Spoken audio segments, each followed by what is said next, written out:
No one prepares you for how helpless you feel. As a kid, when you grow up around certain situations, certain people, you hope and pray to grow older, because then you will solve all the problems in the world. You will become a doctor or an engineer and help the poor people in need. And then you grow up. You realize how naive childhood is. You realize how even on the payday you don't have money. You realize that feeling helpless is not just a phase and that it isn't easy to grow up, become a doctor, or help the poor. You realize that life doesn't hand out solutions on a silver platter. You watch people struggle around you and all you can do is stand there, powerless while the world moves on. You want to scream, to fix, to make it right, but sometimes even the smallest action feels impossible. You think adulthood means power, control, and answers, but it isn't. You learn that life is mostly watching, mostly failing, mostly hoping someone else will fix it while you keep pretending you can. Adulthood isn't freedom and it isn't power. It is a relentless series of compromises between what you want, what you need, and what the world demands from you.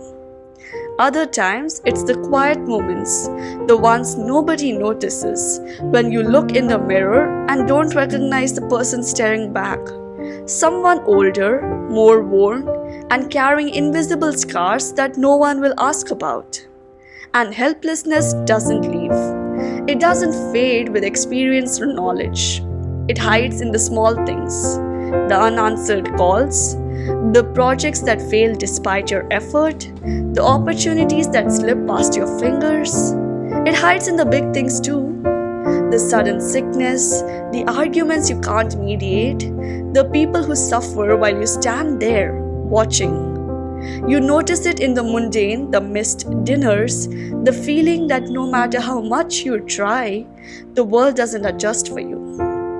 Sometimes it's in the way your body aches after doing more than it can bear, or in the nights when sleep refuses to come, and your thoughts replay every single failure, every wrong word, and every opportunity you let slip.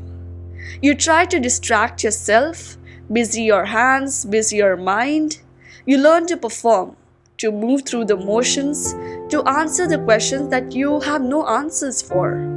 But behind the smile, behind the actions, helplessness is still there, sitting quietly, reminding you of limits, of fragility, and of your own insignificance.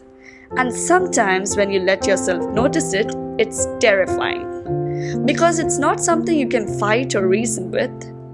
You think maybe it will go away if you work harder, if you care more, and if you sacrifice enough. But it doesn't. It lingers patiently and quietly, waiting for the moment you realize that life isn't fair, that there are no easy fixes, no guiding hands to make it all right. It doesn't end and it doesn't forgive. There is no resolution, no triumph, and no closure. You simply continue navigating a world that refuses to pause, that refuses to bend. Step by step, crushed by the invisible walls around you.